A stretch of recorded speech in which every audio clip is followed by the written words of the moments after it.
오늘 예수님께 피하십시오라는 제목으로 하나님의 은혜를 나누겠습니다. 지금 이 설교 제목에서 저는 피하십시오라는 표현을 썼습니다. 피하십시오. 그런데 저는 사실 우리 한박 성도들 모두가 뭔가를 피하는 상황만큼은 없었으면 좋겠다, 이런 생각을 가지고 있습니다. 왜냐하면 여러분, 가만 생각해 보십시오. 뭔가를 피하려는 상황은요, 대부분 고통스러운 상황들입니다. 그렇죠? 예를 들어서 부부 싸움을 하게 되면 어떻습니까? 부부가 서로 눈을 피합니다. 이렇게 눈을 피해요. 좀 어색하죠? 제가 잘 안 싸워봐서 그런 겁니다. 눈을 피합니다. 둘 다 고통스럽습니다.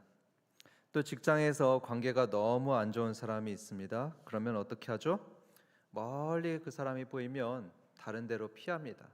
다른 길로 가려고 합니다. 고통스러운 상황입니다. 이렇게 뭔가를 피하려고 하는 상황은 대부분 좋은 상황이 아니라 괴롭고 힘든 상황인 것을 알게 됩니다.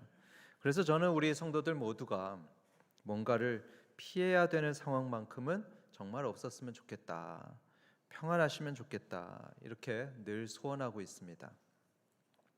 그런데 여러분, 오늘 말씀의 배경은요, 이보다 훨씬 절박한 상황입니다. 얼마나 절박한 상황이냐면, 자기의 목숨을 노리는 사람이 있습니다. 목숨을 노리는 사람이 있어서 그를 피해서 도망쳐야만 하는 그런 극한의 상황이 바로 이 말씀 배경입니다. 여러분, 대체 무엇 때문에 이런 상황이 일어나고 있을까요? 그 이유는 어떤 사람이 실수로 어떤 사람을 죽였기 때문입니다. 실수로 사람을 죽이게 되니까 그 사망자의 가족이나 그의 친족이 복수하겠다고 칼을 들고서 쫓아오는 상황입니다.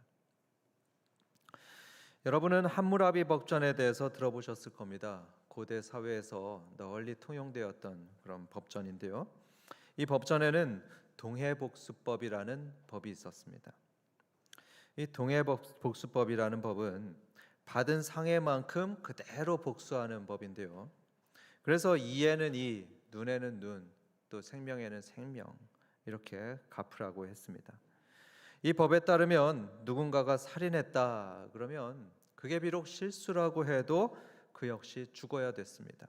예를 들어서 산에서 나무를 하다가 그만 도끼가 미끄러져 가지고 옆 사람을 쳐 죽였다 그러면 그 도끼질을 했던 그 사람도 비록 실수였지만 죽어야 합니다. 그게 바로 당시의 정의였고 법이었습니다. 이스라엘도 마찬가지입니다. 이스라엘 율법에도 같은 규정이 있었습니다. 신명기를 보면 눈에는 눈, 이에는 이, 이런 말씀이 있고요, 창세기 9장을 보면 피에는 피라는 말씀이 있습니다. 그래서 고대 이스라엘에는 히브리어로 고엘 하담이라고 해서 한글로 하면 피의 보복자가 있었습니다. 이 피의 보복자란 누구냐 하면 한마디로 보복하는 사람이었습니다. 보복하는 사람이라서 보통 살해당한 사람의 아들이나 형제가 보복자가 되어 자신의 가족을 살인한 사람, 그 사람을 반드시 찾아서 죽여야만 됐습니다. 그게 바로 보복자의 의무였습니다. 여러분, 과실치사는 죄죠. 과실치사도 죄입니다. 아무리 실수라고 해도 사람의 생명을 앗아갔던 것은 큰 잘못입니다. 죄값을 받는 것이 당연합니다. 그런데 여러분, 정말로 의도하지 않게 그야말로 실수로 사람을 죽였던 사람의 입장을 한번 생각해 보겠습니다. 일례로 의료사고 있죠. 의료사고로 정말 최선을 다해서 치료하다가 실수로, 사고로 환자를 죽인 의사가 바로 그런 경우입니다. 그 사람도 얼마나 힘들겠습니까? 자기의 실수 때문에 한 사람이 죽었고 한 가족이 무너진 것입니다. 그 자책감, 그 트라우마가 얼마나 클지 우리는 상상할 수가 없습니다. 아마 보통 사람 같으면 평생을 죄책감 가운데 살아갈 것입니다. 그런데 문제는 또 있습니다. 문제가 뭐냐면 이 사망자의 가족들은요, 절대로 그를 용서할 수 없었습니다. 말씀드렸듯이 그 당시 법으로는 아무리 실수라고 해도 이 살인자에 대해서 그냥 넘어가지 않았습니다. 가족들 중에 피해 보복자를 지정합니다. 지정해서 이 살인자를 죽여야만 했습니다. 그게 보복자의 의무였습니다. 그렇기 때문에 아마 그 보복자는 평생을 이 살인자를 죽이기 위해 추격했을 것입니다. 여기서 여러분 다시 한번 이 살인자의 입장에 서서 상상해 보겠습니다. 정말 의도하지 않았습니다. 의도하지 않게 사람을 죽였는데 그것 때문에 누군가가 추격해 오는 거죠. 너도 죽일 거야 하면서 쫓아오는 것입니다. 도망치겠죠? 도망은 치지만 언제 어디에서 이 보복자가 나타날지 모릅니다. 누구를 만나게 되면 혹시 저 사람이 보복자가 아닐까? 이렇게 평생을 두려움 속에서 도망쳐 다니는 것이죠. 그 불안함, 그 공포는 우리가 상상할 수 없을 것입니다. 그런데 여러분, 하나님은요, 그런 사람들을 위해서 놀라운 제도를 만드셨습니다. 어떤 제도냐면 이렇게 고의가 아니라 실수로 사람을 죽였을 때는 이 살인자의 생명을 지켜주는 아주 특별한 제도를 만들었는데 그게 바로 오늘 본문에 나오는 도피성 제도입니다. 자, 본문 1절에서 3절까지의 내용을 함께 보겠습니다.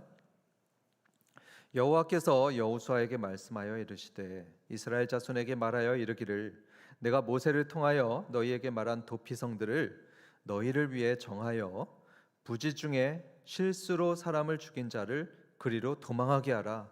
이는 너희를 위해 피해 보복자를 피할 곳이니라. 여러분 이걸 보면 하나님께서는 고의로 사람을 죽인 사람하고 실수로 사람을 죽인 경우와 구별하고 있는 것을 보게 됩니다. 이 둘을 다르게 보셨습니다. 죄의 경중을 다르게 보셨습니다. 그래서 실수로 사람을 죽였을 때는 피할 길을 주셨습니다. 도피성으로 도망하게 하셨죠. 그리고 거기로 들어가면 살 수 있게 하셨습니다. 나중에 혹시 그 성으로 보복자가 찾아오더라도 이 도피성에 머무는 사람을 절대로 죽이지 못하게 하셨습니다. 이것은 정말 놀라운 제도였습니다. 이렇게 살인자까지 보호하던 제도는 고대 어느 국가에서도 찾아볼 수 없었습니다. 오직 이스라엘에만 있었던 아주 독특한 제도입니다. 이제 이 도피성에 대해서 조금 더 깊이 살펴보도록 하겠습니다. 4절과 5절을 보면 도피성으로 도망쳐온 이 살인자를 어떻게 받아들여야 되는지 그 과정이 설명되어 있습니다. 그 과정은 이렇습니다. 일단 실수로 사람을 죽인 살인자가 아마 헐레벌떡 성으로 도망쳐 왔겠죠. 그렇게 헐레벌떡 달려와 도피성 그 성문에 도착하면 그는 반드시 그 성의 장로님들을 만나야 했습니다. 먼저 장로님들을 만나서 자기가 저질렀던 그 살인 사건을 쭉 설명해야 됩니다. 그렇게 설명할 때 가장 중요한 것이 뭐냐면 자기가 고의가 아니라 실수로 사람을 죽였다는 것을 설명해야 합니다.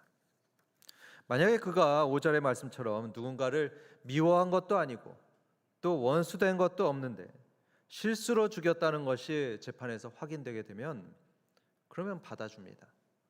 성 안에서 살도록 허락합니다.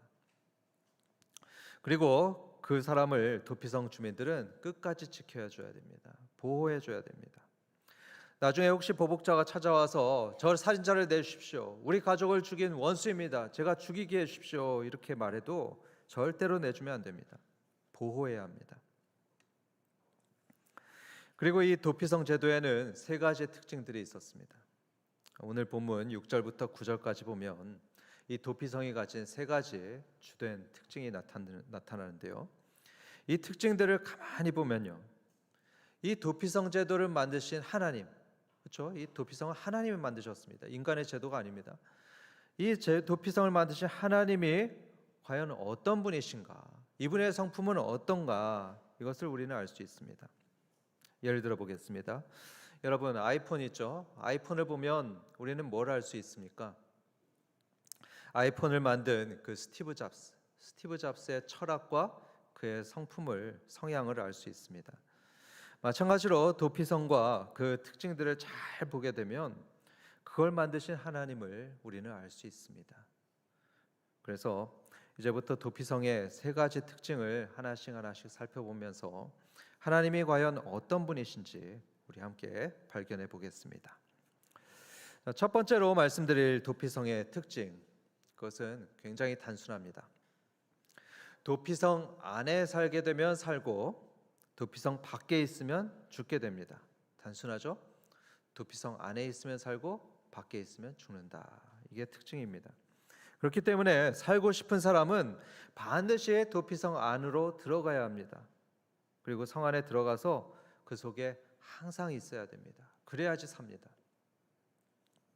그런데 여러분, 이 도피성 안에만 사는 거, 도피성 안에만 사는 삶, 그거 어떨 것 같습니까? 굉장히 답답할 겁니다. 밖으로 나가고 싶을 겁니다.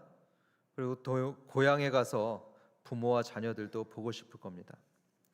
그런데 만약에 그걸 참지 못하고 밖으로 나가게 되면 어떻게 되겠습니까? 도피성 밖에 한 걸음이라도 내딛는 순간 밖에서 항상 그의 생명을 노리고 있는 그 보복자의 칼에 죽을 수가 있습니다. 여러분, 도피성의 주민들은요, 그 사람이 성 안에 있을 때만 보호해 주는 것입니다.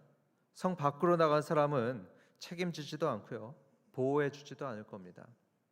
그래서 하나님께서는 실수로 살인한 사람은 성 안에만 있어야 한다, 이렇게 규정하고 계십니다. 그런데 그가 성 밖으로 나갈 수 있는 유일한 경우가 하나 있습니다. 유일한 경우가 뭐냐 하면 6절에 그 내용이 나오는데요. 그 당시 대제사장이 죽게 되면 그제서야 그는 성 밖으로 안심하고 나올 수 있습니다. 보복자를 두려워할 필요가 없습니다. 안심하며 집으로 돌아갈 수 있었습니다. 그 이유에 대해서 신학자들이 이렇게 설명하고 있습니다. 대제사장이 죽잖아요. 대제사장이 죽게 되면 동시에 그 살인자의 죄도 사라지게 된다 합니다.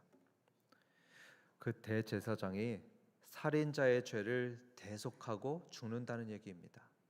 다른 말로 하면 대제사장이 죽으면서 이 살인자는 사면을 받게 됩니다. 마치 광복절 특사같이 사면되어서 그의 과실치사죄가 완전히 사라지게 됩니다. 죄가 사라지기 때문에 그때부터는 보복자가 죽일 수 없습니다. 그 어느 누구도 이 사람을 죽일 수가 없습니다. 여기서 여러분 생각나는 분이 있습니다. 누구입니까? 바로 예수님이십니다. 우리의 대제사장, 영원한 대제사장이신 예수님이 생각나시죠? 예수님이 우리 위해 어떻게 하셨습니까? 우리를 위해 죽으셨죠. 그분이 죽으심으로 인해서 우리 모두의 죄가 용서받았습니다. 그리고 자유를 얻었습니다. 이런 예수님을 이 도피성 제도가 잘 보여주고 있는 것이죠. 두 번째 도피성의 특징이 있습니다. 그것은 접근성이 뛰어났다는 것입니다. 이 도피성에 접근하기가 쉬웠습니다. 7절과 8절을 보면 도피성이 총 6개가 있었고 그 6개가 어느 곳에 위치해 있는지 그것을 우리는 보게 됩니다. 여러분의 이해를 돕기 위해서 제가 사진을 하나 마련했는데요. 함께 그 사진을 보겠습니다. 여기 6군데 도피성이 보이시죠? 이게 100% 정확한 것은 아닙니다. 그런데 대략적으로 이런 위치였습니다. 보시는 것처럼 이 도피성은 요단강 서편에 3개가 있고 또 요단강 동편에 3개가 있습니다. 그리고 비슷한 간격을 두고서 위치해 있는데요. 그 이유는 접근성을 고려했던 것입니다. 자, 사진 내려주시고요. 이제 이것에 대해서 조금 더 설명드리겠습니다. 여러분, 실수로 살인한 사람은요, 그때부터 곧바로 추격당하게 됩니다. 곧바로 보복자에게 쫓기기 시작합니다. 그에게 잡히면 이제 죽는 것입니다. 그러니 여러분, 얼마나 급하게 도망치겠습니까? 아마 필사적으로 도망칠 겁니다. 그런데 만약에 이 도피성까지 너무 멀다, 또 가는 길에 요단강이 막고 있다, 그러면 어떻게 되겠습니까? 그렇게 접근성이 떨어지게 되면 그는 잡힐 것입니다. 도망치다가 잡혀서 죽게 될 것입니다. 그래서 하나님은 그의 소중한 생명을 지켜주기 위해서 전국 어디서든지 한나절이면 도착할 수 있는 거리에 이 도피성을 마련하라 했습니다. 딱 한나절이면 도착할 거리에 도피성을 세워라. 이에 관해서 신명기 19장 6절의 말씀을 보겠습니다. 그 가는 길이 멀면, 이거는 이제 도피성 가는 길이죠. 그 가는 길이 멀면 그를 따라 잡아 죽일까 하노라 했습니다. 여러분, 여기에 이 하나님의 마음이 느껴지지 않으십니까? 비록 살인자의 생명이라도 그 생명을 지켜주겠다고 그 도피성을 가까이 두게 하신 겁니다. 다시 말해서 하나의 생명도 귀하게 여기시는 하나님의 마음입니다. 또 하나님은 도피성으로 가는 그 길까지도 세심하게 배려하셨습니다.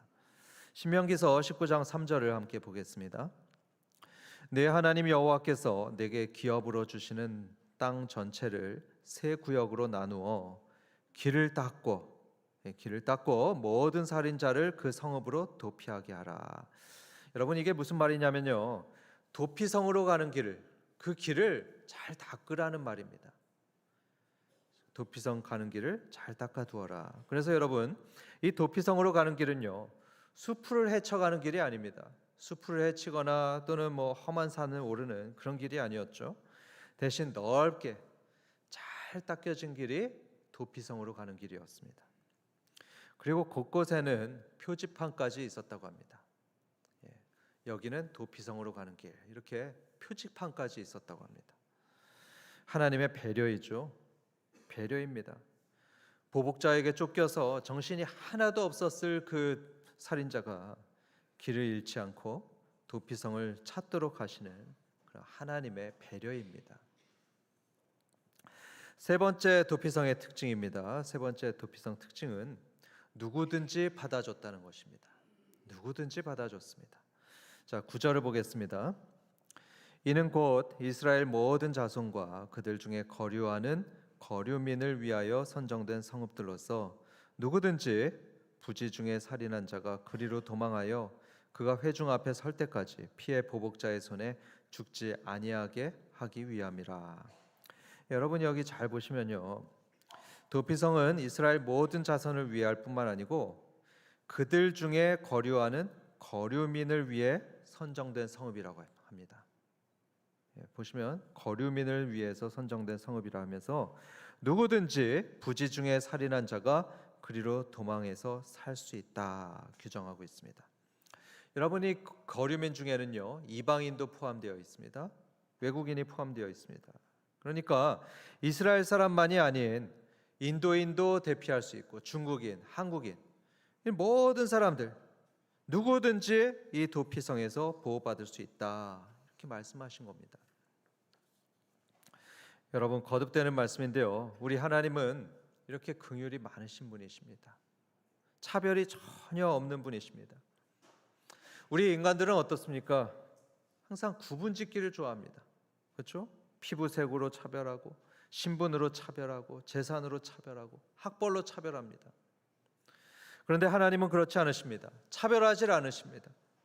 그분께로 도망치는 사람은 누구든지 받아주시고 누구든지 품어주십니다. 모든 사람을 불쌍히 여기시고 구원하시는 그런 보편적인 사랑을 가지신 분이 바로 우리 하나님이십니다. 많은 신학자들이 공통적으로 말하는 게 있습니다. 그게 뭐냐면 이 도피성이 예수님을 상징한다는 것입니다. 도피성은 예수님을 상징합니다. 특별히 우리가 방금 봤던 이 도피성의 세 가지 특징은요, 우리 예수님을 정말 잘 보여주고 있습니다. 그래서 지금부터 도피성을 이 예수님께 적용하면서 세 가지 적용점을, 교훈을 말씀드리겠습니다. 첫 번째로 우리가 얻게 되는 교훈입니다. 그것은 예수님께 피하면 산다는 것입니다.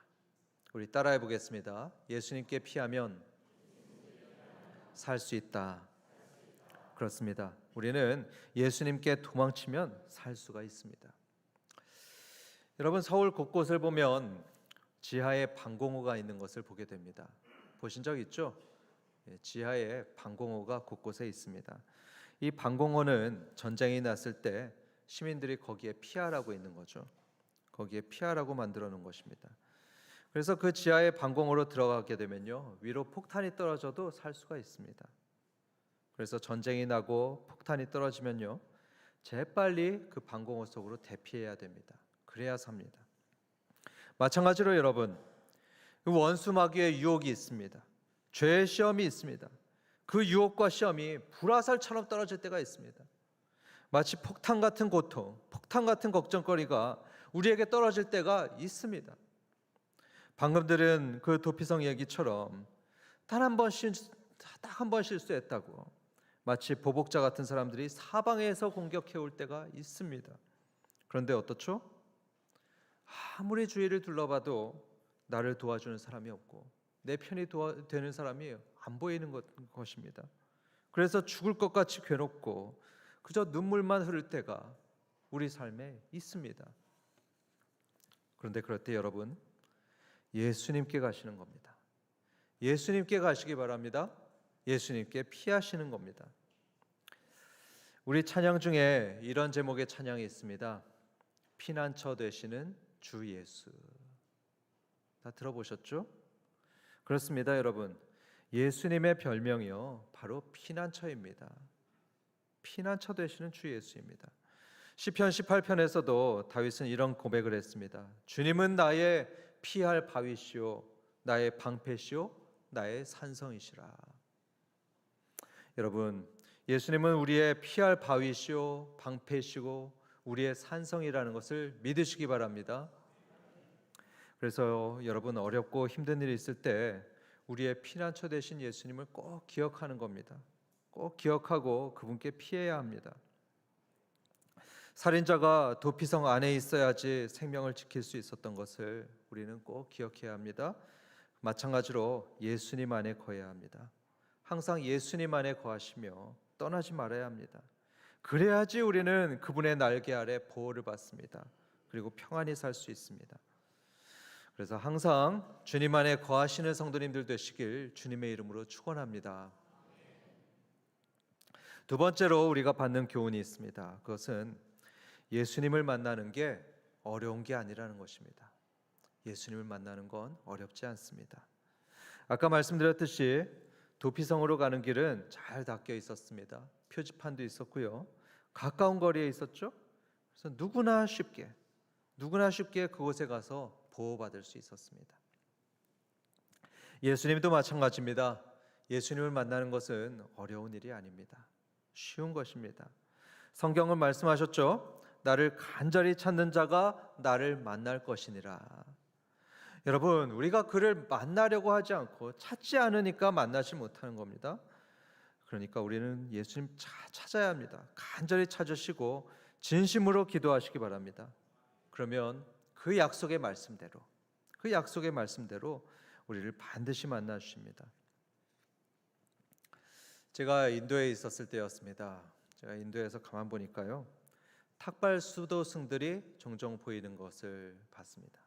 탁발 수도승들이 저기 히말라야 산지까지 맨발로 걸어가는 것을 봤습니다.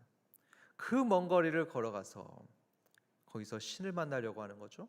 신을 만나서 자기들의 모든 죄와 고통으로부터 구원받기 위해서 그 땡볕길을 고생하면서 걷는 것을 봤습니다. 물론 그런다고 해서 그들의 신을 만나는 것은 아닙니다. 그저 우상만 만날 뿐입니다. 하지만 하나님을 믿는 우리는 전혀 그럴 필요가 없습니다. 부활하신 예수님은 어디 먼 데 계시는 분이 아니고요, 우리와 함께 하십니다. 예수님을 영접하면 그 성도들의 마음속에 또 심령 속에 성령으로 함께 하신다고 말씀하셨습니다. 그러니까 여러분, 우리 눈에 안 보이더라도요, 우리 바로 곁에, 우리 속에 예수님이 계시다는 것을 믿으시기 바랍니다. 혹시 여러분 가운데 지금 너무 힘드신 분들 계십니까? 삶이 너무 힘들고 감당하기 어려운 문제로 고민하는 분 여러분 계십니까? 어쩌면 억울한 일을 겪고 계시거나 죽을 것 같은 고통을 겪고 계시는 분 계실지 모르겠습니다. 그런 분들은 예수님께 기도하시기 바랍니다. 예수님께 기도하는 것입니다. 술 친구를 찾지 마시고요, 또 어디 엉뚱한 데 도망치지 마시고요, 우리의 진정한 피난처가 되시는 그 예수님께 피하고 예수님께 기도하시는 겁니다. 때로는 평일인데 이 예배당에 나오시는 분들 계십니다. 이 예배당에 와서 그 캄캄한 가운데 펑펑 울면서 예수님을 찾고 기도하는 성도님들이 계십니다. 아마 큰 어려움을 만난 것 같습니다. 그래서 예수님께 도망쳐 오신 그런 분들이 계십니다. 그런 분들이 계시다면 인내하면서 계속 기도하시기 바랍니다. 계속 기도하시다 보면 반드시 예수님을 만나실 겁니다. 반드시 예수님을 만나서 따뜻한 마음을 가지신 그분으로부터 큰 위로와 도움을 얻게 될 줄을 믿습니다. 세 번째로 우리가 알아야 될 교훈은 예수님은요, 누구든지 받아주신다는 겁니다. 예수님은 누구든지 받아주십니다. 여러분, 도피성에 히브리어 이름이 있습니다. 그 히브리어 이름은 아레 함 미크라시라고 하는데요, 그것을 직역하면 영접하는 성 이렇게 됩니다. 영접하는 성. 다시 말해서 도피성은 영접하는 성이기도 합니다. 그래서 실수로 살인한 자도 받아주고요, 아까 이방인도 받아준다고 했었죠. 그래서 이방인도 다 받아줍니다. 이렇게 그곳으로 피해오는 사람은 누구든지 받아주고 보호해 주었던 것이 바로 이 도피성이었습니다. 예수님도 마찬가지입니다. 예수님도요, 누구든지 받아주십니다. 한번 여러분 복음서를 보십시오. 가늠한 여인도 받아줬고요, 매국노도 받아줬고, 병든 자, 부유한 자, 가난한 자 다 받아주셨습니다. 마지막에는 십자가에 매달린 그 흉악한 강도까지도 받아주셨습니다. 그 유명한 탕자의 비유가 있습니다. 여러분 다 아실 텐데요, 이 탕자라고 하는 아들은 큰 실수를 했습니다. 무슨 실수를 했냐면 생생하게 살아있는 아버지에게 유산 주세요 이렇게 했던 것입니다. 어차피 돌아가실 거 미리 유산을 주세요 이렇게 요청했던 겁니다. 너무나 버릇없고 정말 망난이었던 것입니다. 그리고 그렇게 받은 유산을 흥청망청 다 써버렸죠. 그래서 아버지가 땀 흘려 평생을 일했던 그 재산을 다 탕진했습니다. 정말 큰 잘못을 했습니다. 그런데 어느 날 그 타지에 있던 아들은 가난해지고 고통 속에 신음하게 될 때, 사람은 늘 그렇습니다. 그 가난해지고 고통이 왔을 때 그때 비로소 깨달았습니다. 아, 내가 잘못했구나. 정말 잘못했다. 아버지께로 돌아가자. 그러면서 그는 아버지 집을 향해 발을 돌렸습니다. 신발도 안 신은 그 거짓골로 터벅터벅 집을 향해 걸어갔습니다. 여러분, 이 거짓골의 아들 멀리서 아버지가 봤는데요, 아버지가 어떻게 했겠습니까? 야, 너 그렇게 나가더니 꼴 좋다 이랬습니까? 아니면 이 못난 놈, 여기가 어디라고 여기로 기어들어오냐, 썩 물러가라 그랬을까요? 아니었습니다. 예수님은 말씀하기를 아직도 거리가 먼데, 아들과 아버지 거리가 아직 먼데 그 아들을 본 아버지가요, 측은히 여겨 달려갔다고 말하고 있습니다. 아들에게 달려갔습니다. 그뿐 아닙니다. 아들에게 달려가서요, 목을 안아주고 그 뺨에다 막 뽀뽀를 해줬다고 합니다. 그리고 종들에게 외쳤습니다. 제일 좋은 옷을 아들에게 입혀라. 손에 가락지를 끼워주고 발에 신을 신겨줘라. 여러분, 이게 무슨 의미입니까? 다시 아들로 받아준 것입니다. 그 아들의 신분을 회복시켜 준 겁니다. 이 비유를 통해서 예수님은 이런 말씀을 하는 것입니다. 우리도요, 받아주겠다는 것입니다. 우리 모두를 받아주겠다는 겁니다. 탕자처럼 우리가 어떤 실수를 하든 어떤 잘못을 범하더라도, 그래서 세상 사람들이 우리를 조롱하고 욕하고 또 거짓골이 되더라도 예수님만큼은 우리를 받아주신다는 것입니다. 다시 말해서 예수님은 영접하는 성이십니다. 누구든지 영접해 주시는 피난처이십니다. 그런데 조건이 있습니다. 우리가 어떻게 할 때 그렇습니까? 우리가 찾을 때 그렇게 해주십니다. 탕자가 그랬듯이 우리가 돌이켜서 그분의 품으로 달려갈 때에, 그때 주님은 우리를 따뜻하게 품어주시며 우리의 신분을 회복시켜 주십니다. 결론을 맺겠습니다. 처음에 저는 이런 말씀을 드렸죠. 우리 성도님들이 뭔가를 피해야 되는 상황만큼은 없었으면 좋겠다, 이런 저의 마음을 말씀드렸습니다. 늘 평안하시면 좋겠습니다. 그런데 여러분, 우리가 사는 이 세상은요, 아직 천국이 아닙니다. 그렇죠? 여전히 죄와 유혹과 시험과 고통이 있는 그런 악한 세상입니다. 그래서 때로는 마치 사나운 맹수가 쫓아오듯이 두렵고 감당하기 힘든 문제들이 파도처럼 우리를 덮쳐올 때가 있습니다. 앞길이 막막하고 어디로 가야 할지 모를 때가 있습니다. 그런데 그때 여러분, 이 한마디를 꼭 기억하시기 바랍니다. 예수님께 피하자. 예수님께 피하자. 이 말을 꼭 기억하시기 바랍니다. 마치 화재가 나서 사방이 연기로 쫙 뒤엎었을 때면요, 우리는 비상구를 찾죠. 비상구를 찾아서 그리로 피하며 살 수 있습니다. 마찬가지로 인생의 캄캄한 위기 앞에 우리가 어쩔 줄을 알지 못할 때에는 예수님께 피하자. 예수님께 피하자. 이 말을 기억하는 겁니다. 그러면서 주님께 나가는 겁니다. 예수님께 기도하시는 겁니다. 그렇게 기도하며 예수님께 피할 때에 그때 여러분은 그곳에서 살아계신 피난처 예수 그리스도를 만날 것입니다. 그리고 그분 안에서 참된 평안과 구원을 얻게 될 줄을 확신합니다.